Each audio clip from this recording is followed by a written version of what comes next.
Hola, muy buenos días. Hoy estamos aquí con Héctor de Lama, experto en energía solar y renovable, director técnico de UNEF. Le estamos muy agradecidos por su presencia y muchas gracias. Hola, ¿qué tal? Al volverse un experto en el tema de las energías solares, ¿de qué manera le ha ayudado en su trabajo diario su formación de grado y máster de Ingeniería Civil? Ingenierías en España hacen una formación muy buena, muy transversal y se aprenden muchas cosas que al final sirven para muchos sectores. En ingeniería civil, luego mucho del conocimiento lo puedes utilizar para la ingeniería de la energía. Después de empezar a trabajar en la práctica en el tema de las energías solares, ¿de qué modo cree que ayuda esta energía limpia a cuidar el medio ambiente en proyectos como el coche eléctrico, en el que estamos trabajando ahora mismo nuestro grupo y yo? Y ahora venimos usando energía para combustibles fósiles para los coches y el objetivo es electrificar esa demanda energética. Un motor eléctrico no es más que un generador al revés, pero el aparato es entre energía y electricidad. La producción de energía solar se lleva usando desde hace bastante tiempo. ¿Cuándo y cómo se descubrió que esta energía podría ser tan útil en ámbitos económicos y medioambientales? El descubridor del efecto fotoeléctrico, que es el que permite aprovechar la radiación, fue la idea que teníamos para aprovechar la radiación solar. Hasta hace relativamente poco era muy cara. Hasta 2009 era muy cara y en los últimos años, entre 2009 y 2019, se ha reducido de precio enormemente. ¿Vale? Ha caído muchísimo de precio y ahora vale una décima parte que antes. Y gracias a esto ahora es muy competitiva. Muchas cosas que antes no podíamos porque era muy cara. Volviendo al tema de los paneles solares, ¿de qué manera se protegen frente a fenómenos meteorológicos como son las tormentas y los temporales u otros efectos como la nieve y cómo le afectan? Los paneles están cubiertos de un cristal que es cristal templado. Eso hace que no sea tan fácil, no se rompan tan fácil. Cuando hay granizo, no, a no ser que sea un granizo muy fuerte, que muy rara vez ocurre, los paneles resisten. En sus inicios, la producción de energía solar era poco eficiente. ¿Cómo ha evolucionado desde entonces? Ahora es mucho más barata, y cuando decimos que es mucho más barata, realmente a lo que nos referimos es a que ha habido una suma de muchos factores. El panel sea más barato de fabricar, sino que también cada panel produce mucho más. Los paneles actuales, incluso en días nublados, pueden producir un poco de electricidad, no tanto como en días con muchos paneles. Les viene bien que haya mucha luz, porque es de donde extraen la energía, pero que no haya excesivo calor. El calor del aire, ¿vale?, con el sol. Antes ha dicho que había varios factores que hacían que los paneles solares fueran más baratos. ¿Cuáles son estos factores? El motivo por el que son tan baratos es los materiales de los que están hechos, que son principalmente silicio y aluminio, son materiales muy abundantes. El silicio al final es de lo que está hecho la arena, ¿no? Entonces es muy abundante. Antes dijiste que el silicio era muy importante para la fabricación de placas solares por su bajo coste y que se consigue fácil. ¿Qué otros materiales son necesarios para su fabricación? El segundo material que más hace falta es el aluminio, ¿vale? Entonces el aluminio pero bueno, también es bastante agradable. Luego se usa, por supuesto, cobre, se usa a veces un poco de plata, ¿vale?, para los conectores, pero son cantidades microscópicas casi de plata, ¿vale? Son cantidades muy pequeñas. Luego hay paneles que no son los típicos, ¿vale?, que son, por ejemplo, paneles flexibles, que existen. Y esos paneles, que suponen muy poca proporción del total de paneles, ¿vale? O sea, menos de un 5%, bastante menos, sería, yo creo que incluso menos de un 3%. Esos paneles sí que usan otros materiales también, que no son tan abundantes. Puesto que cada vez se descubren más utilidades para la energía solar, ¿de qué forma cree que se podría utilizar en otros aspectos rutinarios o incluso científicos? Está planteando usar bastante energía solar por ejemplo, y hay instalaciones ya tanto en España, en Portugal y en otras partes del mundo, con energía solar flotante. Paneles sobre los invernaderos se llama agrovoltaica. Los paneles pueden reducir un poco la cantidad de luz que le da a las plantas y así se pueden lograr mayores rendimientos agrícolas al mismo tiempo que se produce más electricidad. Es interesante porque aunque la intuición nos dice que las plantas necesitan luz, y esto es verdad, lo cierto es que no necesitan excesiva luz. Todos conocemos cuáles son las virtudes de la energía solar. En su opinión, ¿cuáles son sus desventajas o inconvenientes en lugares como Galicia? Galicia es de las zonas de España que menos horas de sol tiene, porque bueno, pues hay más nubes, hay más lluvia. Entonces es una desventaja. La desventaja sería que actualmente a la fotovoltaica se puede desplegar en el terreno de muchas maneras. Usted ha comentado anteriormente que Galicia es de las peores zonas de España para poner paneles. En su opinión, ¿cuál es la mejoría en que se diferencia de Galicia? Galicia tenga menos sol que otras partes de España, ¿vale? Galicia tiene más sol que muchas partes de Europa. Tenga menos sol. Para que os hagáis una idea, Alemania tiene el triple de paneles instalados que España, ¿vale? O sea, que no hay, o sea, entonces aunque Galicia tenga menos sol que, por ejemplo, Andalucía o Extremadura, tiene mucho más sol que Alemania y mira que ellos lo mucho que confían en la energía fotovoltaica que tiene el triple de paneles.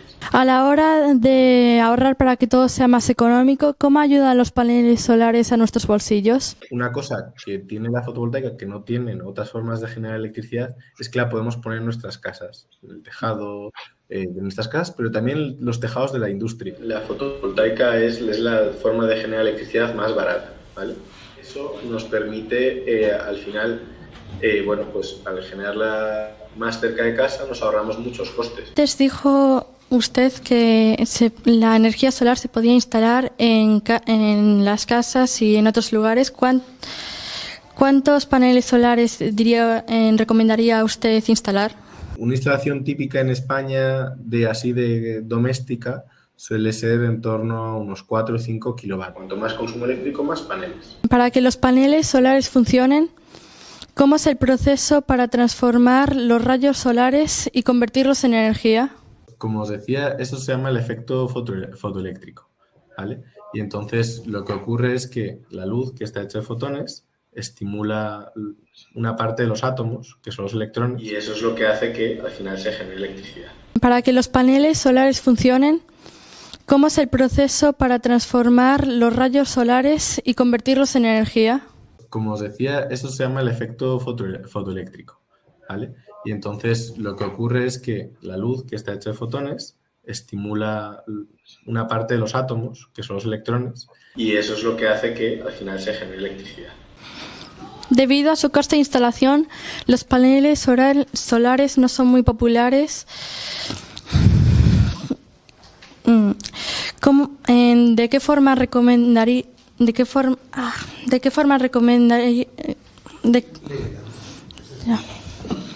Debido a su coste de instalación, los paneles solares aún no son muy populares. ¿De qué forma? Es que ya me he quedado atascada un poco. Sí.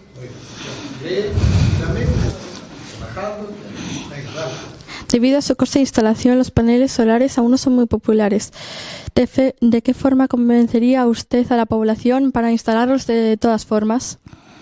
Los paneles duran mucho, duran entre 20, 25, 30 años, ¿no? Incluso hay algunas empresas que aseguran 40. Es verdad que al principio hay que hacer un desembolso de dinero importante y eso a mucha gente le echa atrás. Entonces, bueno, pues yo lo que siempre digo es, vale, es verdad que al principio es un gran desembolso de dinero, pero como luego te dura muchos años y durante todos esos años te está ahorrando electricidad, pues al final lo que te ahorras es muchísimo más que lo que has pagado al principio. De esos años, en los que se amortiza la instalación, todo lo que recibes ahí es ahorro.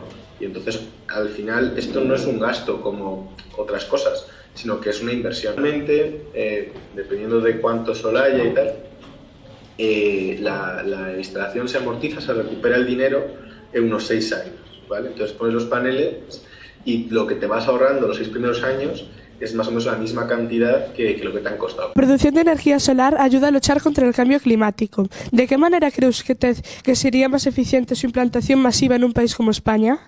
y en parte de la población que no conoce bien todo el ahorro que pueden conseguir en su factura si se ponen paneles en los tejados. Retos por delante, pero en los últimos años ha mejorado mucho la situación. En los últimos años ha aumentado mucho la potencia que estamos instalando. Y luego, por otro lado, para hacer proyectos en el suelo, en grandes, por ejemplo, en Extremadura, en Castilla-La Mancha hay proyectos muy grandes, a nivel de tramitación es complejo.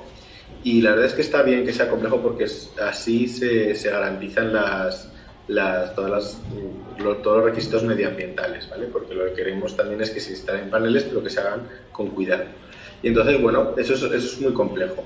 ¿Por qué cree que la gente está ahora, teniendo tantas ganas de tener paneles solares y ese tipo de cosas?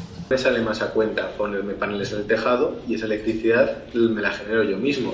Hay fondos europeos, no sé si os suenan, los Next Generation, ¿vale? Y entonces en esos fondos hay ayudas para animar a la gente a ponerse paneles. Entonces esas ayudas también están acelerando mucho el despliegue del autoconsumo. Lo que queremos es descarbonizar la economía. Queremos generar toda la electricidad y toda la energía en general que podamos con fuentes limpias, fuentes renovables. Como bien ha dicho antes, la Unión Europea tiene fondos, los Next Generation, para fomentar de ahora en adelante las energías renovables. Las energías sostenibles, disculpa. ¿De qué forma están las administraciones apoyando el cambio hacia la producción eléctrica sostenible y cómo podría mejorar estas ayudas? Incluso las subvenciones ya ha habido una mejora muy importante en que ahora ya es relativamente fácil de mejorar, o sea, de instalar los paneles y de tramitar.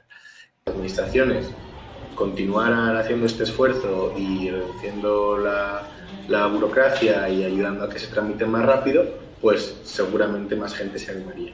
Estas subvenciones, y aquí el reto es que se están tardando mucho en tramitar.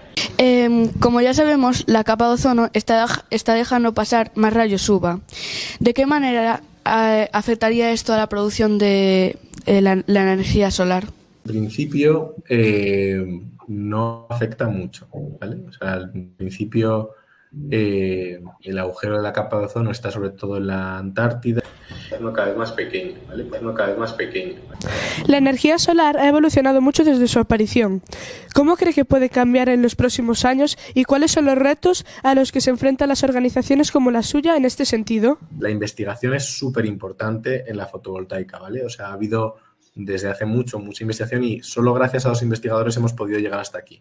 Según van saliendo nuevas tecnologías, habrá que ver qué ventajas e inconvenientes tienen y al final, pues si es energía limpia, pues de organizaciones como la mía seguiremos apoyándolo, por supuesto.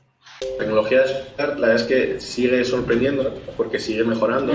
Ahora mismo ya tiene muchísima más eficiencia y unos costes mucho más baratos que los que tenía hace años. Pero bueno, continuamente salen noticias de investigadores y esta parte quiero destacarla mucho, ¿vale? Porque al final sois alumnos y tenéis pues, toda la vida académica.